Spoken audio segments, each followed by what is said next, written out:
Well, here we are on video number 7. I'm going to start talking about fermented foods. Kind of a new concept in America, huh? People have started doing fermenting at home like it's something new, but guess what? It's really ancient. The cultures around the world have been doing fermenting forever, and you know, it's really healthy. They have found that people who do fermented foods are healthier. Fermented foods tend to be anti-cancer. Who knew? Now, many of the cultures have their own favorites. We know about kimchi, which is Korea, sauerkraut in the Germans, lassi, I'm not sure what lassi is, but there's yogurt, and there's kefir, and there's tempeh, and there's natto. I'll be telling you more about natto. These are all fermented foods.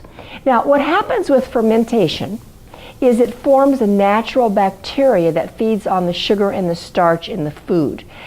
I think the way fermenting has been done historically, and by the way, sourdough bread was the same principle. They would carry it around in the wagons, and they had that start, and they would do sourdough bread. But in Germany, the women would literally take a barrel, and they would have it in the backyard, and they would have cabbage and have it covered, and they would soak it. Now, when I was working at the clinic, this story just came to me. We got off onto a fermented, we were doing fermented cabbage. That's what it was. And one of the nurses was very health oriented. So she brought some cabbage, fermented cabbage in a jar one day to work. We had to send her outside. It smelled up the whole clinic. It was awful, but it was so good for her. So these are really, you can make these at home, and you can do this with cabbage and all different kinds of things. There is a site called Mercola, MERCOLA.com. Probably know about his site.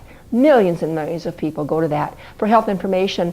If you go on that site, you'll find some really excellent recipes on how you can do fermenting easily and safely and end up with a product that will last you for a long time.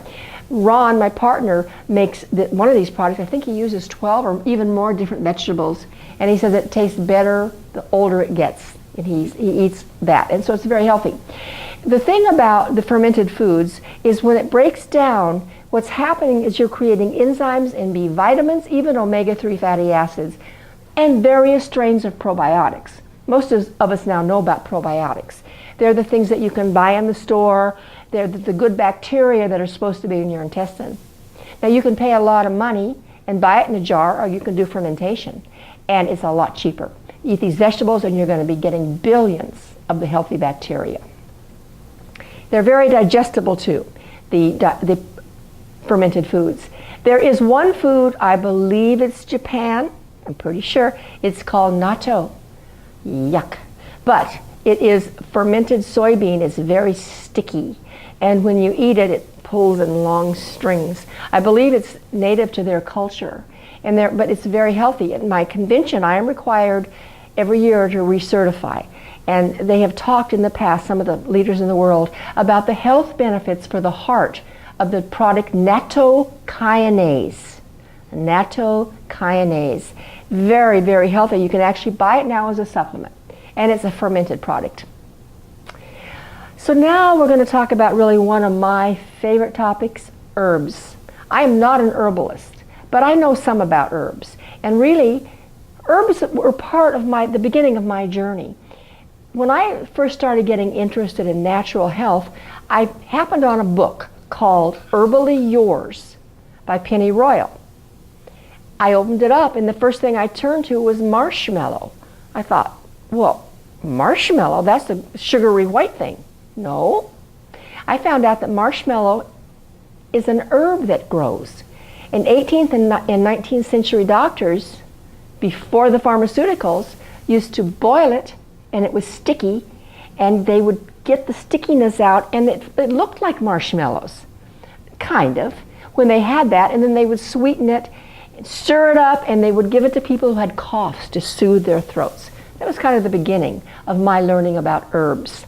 You know, it's interesting that when you think about the herbs, it's pretty biblical. In Ezekiel 47, it says, "The trees and the fruit will be for your meat, and the leaves shall not fade, and they shall be the food of the nation." And in the last book of the Bible, Revelation, it said, says, the tree of life will bear 12 manner of fruit, and there shall be leaves of the trees for the healing of the nations. So it's interesting that we have the herbals that are so healing. The herbs were used pretty much solely in history. That's what people used for healing. And many of the pharmaceuticals today are based on herbs. Valium is a copy of the valerian root. And so it's just nice to know that you can actually buy herbs and make some really healthy formulas. So I'm going to tell you a few stories, a few of my favorite herbs. You could go on forever about herbs, but one of them is parsley. I used to tell my kids when we go out to dinner, eat your parsley. It's the healthiest thing on the plate. And by the way, everything I'm telling you, there's been scientific studies on all of these things I'm telling you, so you can find scientific literature confirming it. Parsley has been proven to be anti-cancer. So it's something that you can eat, you can drink, and just it's loaded up with minerals. It's really good for you. When I was a flight attendant, we always had parsley on the trays, decorations, and we would tend to get swollen ankles when we were up in the air, and we would make ourselves a cup of parsley tea and drink it to get the water off. It's a very good diuretic. Now recently I learned about an herb called ashitaba. You'll see the slide, ashitaba. It's from Japan, and it's a plant, a bush that grows everywhere. And the Japanese people have been eating ashitaba plant for centuries. And they say it's one of the reasons they're so healthy. It's also called tomorrow plant, because if you go out and you cut off a stem, in the morning it's already got a new shoot coming up. It oozes out sap, and the sap is very rich in an ingredient called shallones. And these shallones have been proven to do so many things that help with diabetes. They're loaded with vitamins and minerals.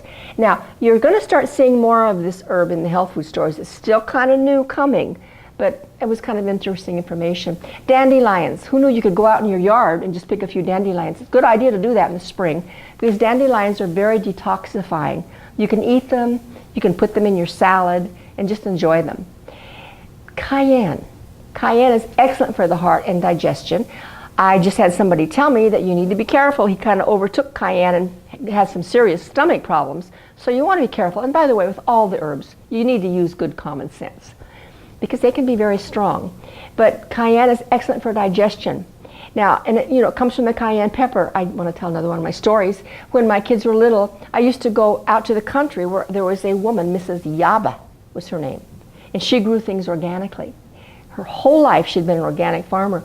And you would go out to her stand in the summer, and she would have all of her fruits lined up. And she had some peppers there, habaneros. I think they might have even been hotter. But she had a big sign that says, "Do not touch these without gloves." And I asked her about it. She said, one day she was in the house when her kids were little, and she said, "I heard the bull just snorting and bucking, and I ran outside. And I said, 'What have you done to the bull?' And they said, 'Oh, nothing, Mom. We just gave him some of those peppers.'" So I thought that was funny. Okay, aloe. I always have aloe in the house for burns. If ever I touch a hot skillet in the kitchen when I'm cooking, I run get the aloe. If you can get it on there immediately, it can really ease that burn. And I remember a story once. There's actually toothpaste that has aloe vera. And this is the story my mother told me, that she had a friend where she worked who started using aloe vera toothpaste. And she went to her dentist a few months later. He said, "What have you done? You have no plaque on your teeth." And she had always had a heavy plaque. And the only thing she could say was, "Well, I've been using toothpaste with aloe vera." So, and you can buy toothpaste with aloe vera.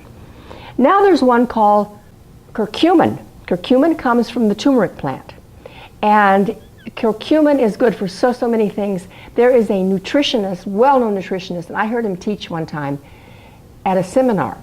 If you can only choose one supplement on the whole earth, and you're going to go on a desert island, let it be curcumin.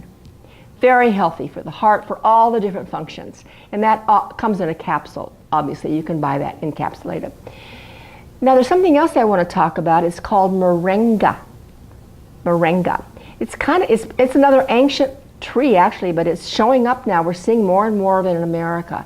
It's a tree, and they are producing now from this tree a green, deep green powder. Johns Hopkins University says it is the miracle food of the earth. Moringa has over 300 medical uses. We actually are offering moringa on our site because we think it's such a powerful, powerful herb. And you'll see it. If you go to our site, you'll see it under proprietary products. Finally, we'll talk about ginkgo. Ginkgo has been used forever for brain function. People know that. They buy the ginkgo for their brain. There's research done on this, and it shows that ginkgo reduces the symptoms of dementia and Alzheimer's. Isn't that kind of nice to know?